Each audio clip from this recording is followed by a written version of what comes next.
You can sit around and theorize about what golf design is and what your dreams are for a golf course, but you really need to have the client and the person to allow you to do that. When you see a finished product on a site like the Madison Club, it's typically the result of a year to 2 years worth of work before anything ever happens. That would include the design process. You can't sit in an office and put something on paper that's going to work or it's going to be the best. So we go and we walk it in the field. The eastern boundary of the site would be Monroe Street, where you see the date palms in the distance out here. It's about a mile. And then the south boundary would be Avenue 54, which is about where the row of tamarisk trees is there. That's on the other side of 54. And then Madison Street, which is pretty much where the alignment of these poles are. That's the western boundary of the property. And we'll take an initial attempt at routing the golf course on the property and take a look at it and make adjustments from that. And after that, we go out and try to build the sucker.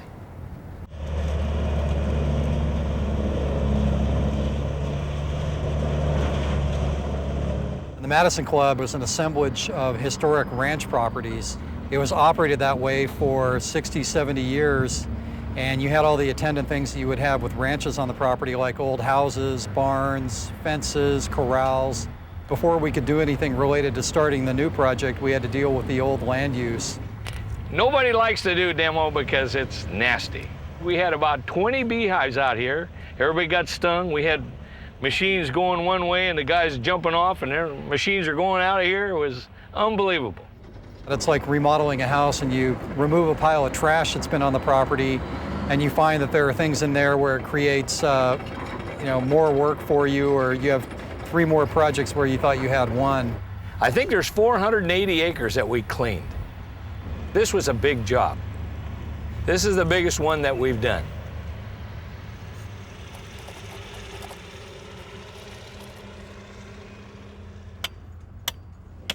What I do is I do the layout. I take the set of plans that the engineers has wrote up, and I'm able to translate it in a form that the people on the equipment know what they need to do, whether they need to cut the dirt out or place the fill to create whatever contours the engineer has designed us to do. It's hard to describe how exciting this really is today to get started on the site. What we're looking at is the culmination of about a year's worth of work for us that led to our ability this morning to come out here and start moving dirt. The site that you see today is going to undergo a tremendous transformation. Moving earth and planting vegetation are the 2 biggest elements to create the Madison Club.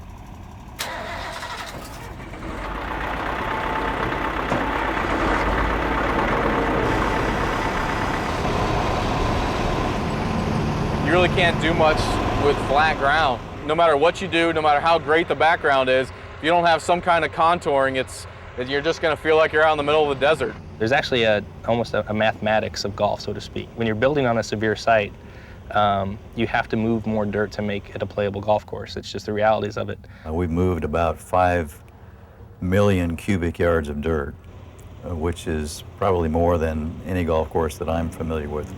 The guys that are out here that are doing this, they're some of the best earth movers that are in the market here. What we do is we go into a mound of dirt, go in and pick it up, start on our edges, work our way down, take that dirt and move it to another spot and build up pads or different parts of the golf course. If you're on the surface, you see these power lines, you see houses, and so that's why we're cutting down and putting berms along the edges so you can't actually see anything at surface. Those mounds are quite a miles away, but that's going to be the background. What we look for is for them to deliver a grading that's seamless between the golf and the residential, so you don't see these clumsy connection points. Everything flows really well in the landform, and it looks like it actually could have happened that way. Right behind us is going to be a lake. It doesn't look like much of a lake now, but you can kind of see where we start up top there and how far down you have to cut. The cuts were up to 35 to 50 feet deep, which is fairly unusual for the desert. It can be smooth process, but most of the time it's pretty rough. A lot of people can't handle it. They come and go, but tough guys stay. Water is the key to moving dirt. That's really what's driving the production rate. The more water, the more dirt you can move. Dust. Whoever thinks about dust? Town of La Quinta. The town of La Quinta. If it's too dusty, you can't move the dirt. It kind of just falls in on itself and it doesn't stay compacted. My name is Jose Zavala, and I'm the site observer here for the Madison Club. Site observer takes care of all the dust control, make sure everything is in compliance with AQMD regulations. If AQMD comes out here and he's just somebody making dust, he can say, okay, making dust, that's like $10,000. If that dust travels more than 100 feet, that's another fine. Fines can go from $10,000 to $100,000 in just one single violation. We have this polymer glue that we spray on the ground, and it really seals up the ground, and it really is the only other way to combat the dust than watering it. We give warnings, but we do give citations. We can find the people for making dust. Now on several projects, they know me as Captain Dust.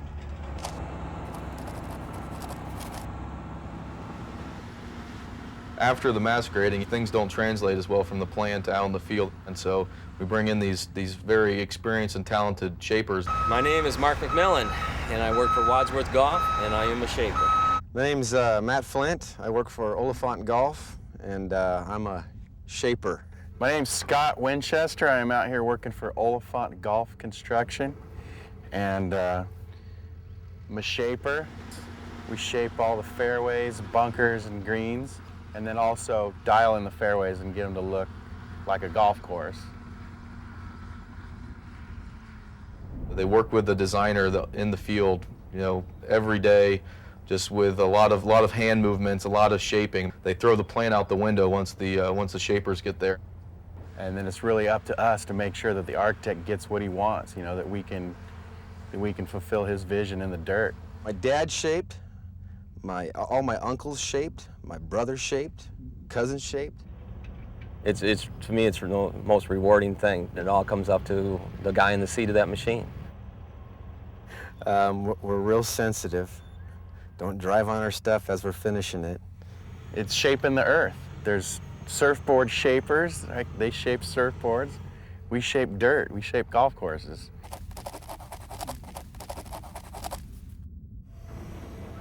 There's quite an infrastructure underneath the grass out there. Put the deepest things in the ground first. Start with the drainage first, and then on top of that, you got to put the irrigation in.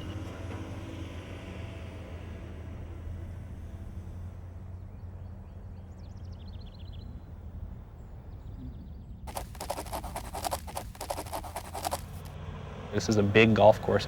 It's 250 some odd acres of golf, which is a lot. The trees kind of mirror that.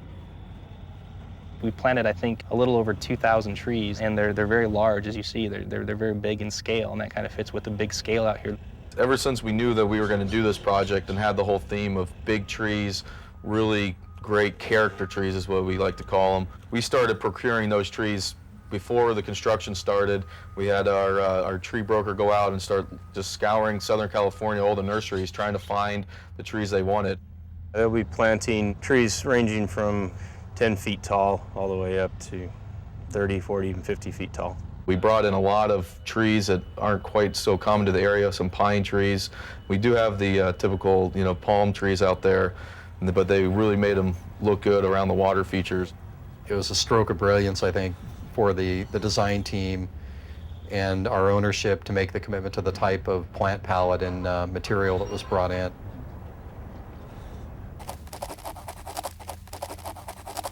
We get the architect's design of the green that he wants staked. We then core the green out. We'll core it out 18 inches below grade. That'll allow for the drainage of the green, the gravel that goes in 4 inches, and then the 12 inches of greens mix. The greens are anywhere from 3,900 square feet on the third hole to almost a third of an acre on the 15th hole. So there's a tremendous amount of variation in the green sizes, which is a little bit larger than we probably anticipated when we started the process. And the reason that the average green square footage grew was simply a reaction to the scale that we had out here. The way we look at greens, they're set up left to right, right to left, across the line or straight away. And what that means is from where a golfer is coming into a green, the angle of the green from the front to the back, how that sets up. The whole key with us is variation. You know, don't create greens that you know, are very similar, but at the same time, you don't want to get a tremendous amount of diversity in the greens on a golf course with respect to the contour, because then one or two might stand out. We really concentrate on bunker design and bunker aesthetics quite a bit. One of the details of creating golf is obviously getting the landforms and the detail and the shapes and forms of the bunkers. Taking the architect's design that he wants to build, staking it, coring it out of the hill. After we dug it out with the big machines, we had crews in there just shoveling just like little half an inch off. And you even sometimes see the designer in there with the shovel, you know, just take it up to that next level. In this particular course, we use 2 different types of fabric because of the steep faces to keep the sand in place, keep it from washing down into the well of the bunker. The bunkers are what really stand out. The contrast between the dark green turf and, in this case, the whiter sand is really striking. We really concentrate on looking at shadow lines, looking at the sand lines and where all those fall as part of the entire visual package of a golf hole.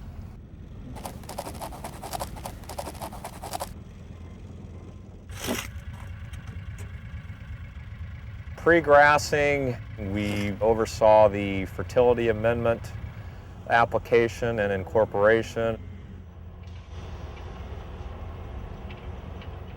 And then once the sod came, making sure the surface was smooth and ready for it. Basically, I take it after the dozers have shaped it, and I take it to the final stages of grassing.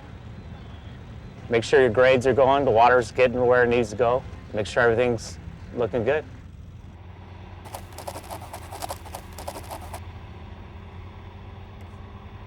The design and construction of cart paths is kind of a particular area of focus when a golf course is built. Obviously, when people play golf, nobody ever wants to see a cart path when you're playing and you're hitting a shot, but people want to be able to, and obviously need to drive on the cart path to circulate around the golf course. We settled on a washed aggregate cart path, which is a small rock material that they pour the cart path, and they hose off the surface of it, so you have exposed rock and hopefully a lot of color that comes out, and it's a more aesthetic experience and has some texture and feel under the wheels as opposed to just a plain concrete raked cart path.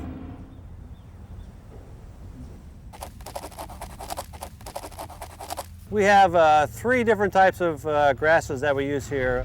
The greens grass is what they call a dominant bent grass. It's used only for the putting surface itself. Bent grass is the highest quality putting surface you can attain. It's fairly difficult to grow in this valley. There's only 4 to 5 courses that have it out of the 150 that are out here, so it takes a commitment, a lot of vigil in the summer. 328 Bermuda is the tightest Bermuda that is still spec'd for a fairway turf. We'll have better ball roll, better resiliency on the turf. So we spec'd what we felt were the superior grasses. We had a specific method of installation that was really pertinent to the bent grass. The contractor is looking purely for efficiency, and our interests remain solely in quality. So it was a constant struggle to slow the contractor down, have them use plywood on all areas around the green, which wasn't their normal method, but that's how we had it done.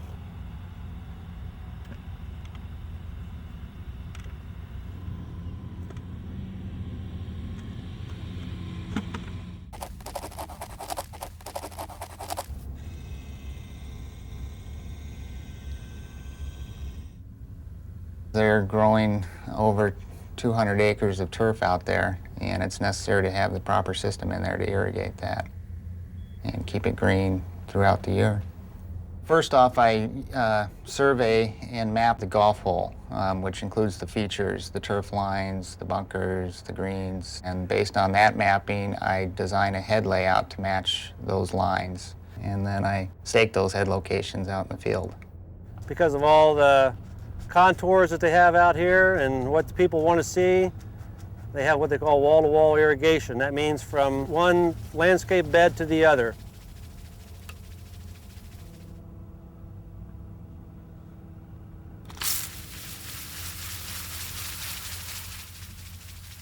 Everything is underground. Everything is run off of satellite clocks. The superintendent that'll take over will program into these controllers run times, conserve water, and also keep it from drying out.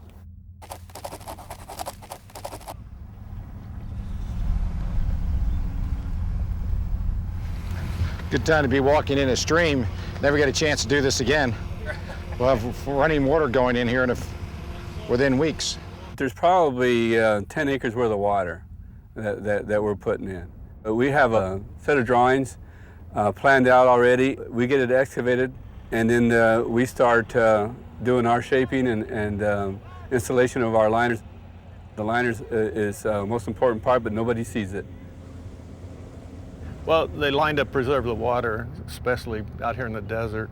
All the details add together to the finished product, and the water features were a big part of that out here, from a golf standpoint and from a development standpoint.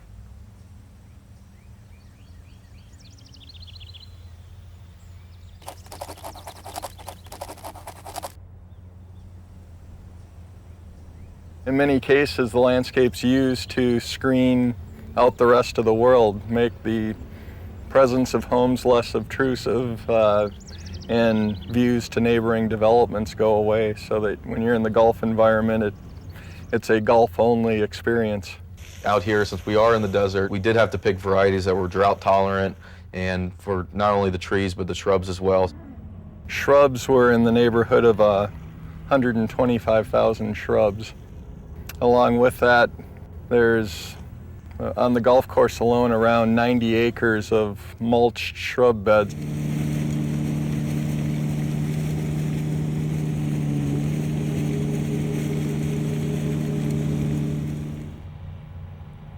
It's no secret that Discovery Land likes to do things in a big way, in a proper way, and in a very extravagant way. As far as, you know, we look around when you talk about landscaping. You know, I mean, this is going to look like this place has been here for 100 years once it's all said and done. Bridges require a lot more time than just the fabrication and installation of the bridge.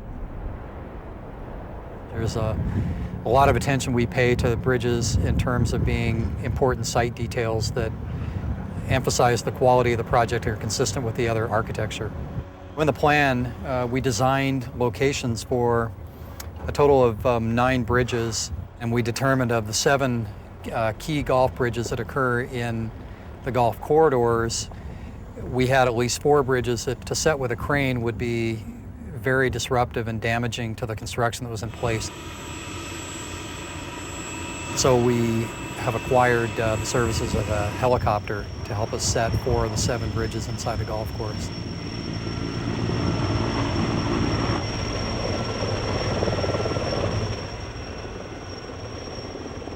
It's a pretty exciting day when you have one of these sky cranes come over and actually pick these things up off the ground and set them down.